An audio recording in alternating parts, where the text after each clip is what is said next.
जहां किताबें बोलती हैं और कहानियां जिंदा हो जाती हैं। नमस्कार। चलिए आज बात करते हैं ट्रांसलेशन की, यानी अनुवाद की। सुनने में तो लगता है कि अरे एक भाषा के शब्द हटाकर दूसरी भाषा के शब्द लगा दिए, हो गया काम। पर असल में ये सिर्फ इतना ही नहीं है, ये तो एक पूरी की पूरी कहानी को एक नया जन्म देने जैसा है। तो फिर आइए इस सफर की शुरुआत करते हैं। ये बात तो हम सबने कभी ना कभी सुनी ही होगी, है ना? कि जब भी किसी किताब या कविता का अनुवाद होता है तो उसका कुछ हिस्सा, उसकी असली आत्मा कहीं पीछे छूट जाती है। Lost in translation. लेकिन जरा एक पल के लिए रुककर सोचिए, क्या ये हमेशा सच होता है? क्या ऐसा नहीं हो सकता कि अनुवाद में कुछ खोने के बजाय कुछ नया मिल जाए? क्या एक कहानी को दूसरी भाषा में एक नई और शायद पहले से भी ज्यादा दिलचस्प जिंदगी मिल सकती है? आज हम इसी सवाल की पड़ताल करने वाले हैं। अच्छा, अब जरा इस पर नजर डालिए, ये बड़ा मजेदार है। एक तरफ है अंग्रेजी की जानी मानी nursery rhyme little miss Muffet, और दूसरी तरफ उसका हिंदी रूप मुफ्ती माई। देखिए, यहां सिर्फ नाम नहीं बदला है। मिस मफिट जो एक अंग्रेजी बच्ची थी, वो अब मुफ्ती माई बन गई है। एक ऐसा किरदार जिसके पीछे एक पूरा भारतीय कल्चरल बैकग्राउंड है, एक नया माहौल है। तो ये सब शब्दों का खेल नहीं रहा, ये तो एक पूरी की पूरी कहानी को फिर से गढ़ने जैसा हो गया है ना? तो ये बात तो साफ है, अनुवाद सिर्फ शब्दों को एक भाषा से दूसरी में पलटना नहीं है। नहीं, ये एक बहुत ही गहरा, बहुत ही क्रिएटिव काम है। ये एक तरह से पुनर्रचना है, जहां एक कहानी को एक नई भाषा में, एक नई कल्चर में फिर से जिंदा किया जाता है। लेकिन अगर ये इतना क्रिएटिव है, तो फिर इसे दुनिया की सबसे मुश्किल कलाओं में से एक क्यों माना जाता है? आखिर वो क्या चीज है जो इस काम को इतना चुनौतीपूर्ण बना देती है? इस मुश्किल को समझने के लिए हम कह सकते हैं कि एक अनुवादक को एक ही समय में 3 अलग-अलग किरदार निभाने पड़ते हैं।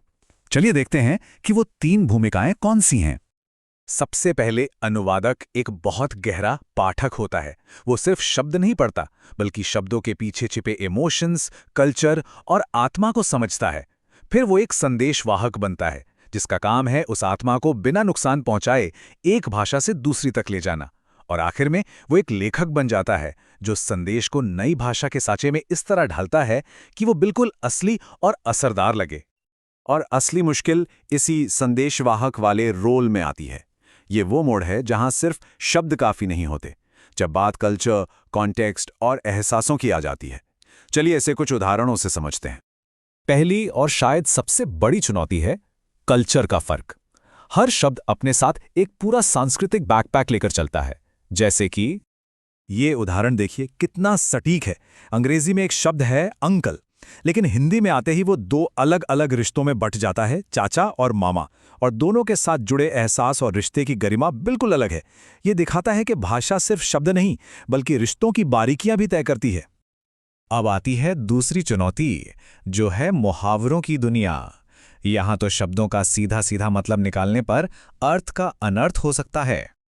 चिली के बहुत बड़े कवि हुए पाब्लो नेरूदा, उनकी एक कविता की लाइन थी, let the rail splitters awake. अब इसका अगर शब्द दर शब्द अनुवाद करें तो बनता है, रेल भंजकों को जगने दो।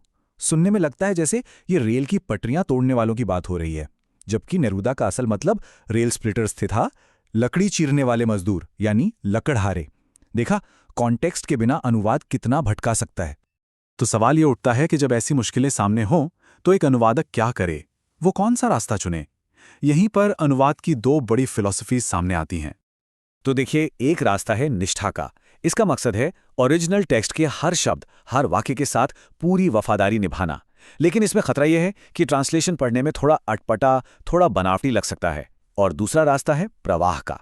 यहां जोर इस बात पर होता है कि कहानी नई भाषा में एकदम नेचुरल लगे, जैसे वो उसी भाषा में सोची और लिखी गई हो, भले ही इसके लिए ओरिजिनल से थोड़ा हटना पड़े।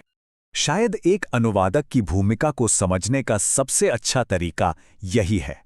वो एक माली की तरह है, जो एक पौधे को उसकी पुरानी जमीन से निकालकर एक नई जमीन में लगाता है, और वो ये पक्का करता है कि पौधा नई जगह पर भी उतना ही खिले, उतना ही फले फूले।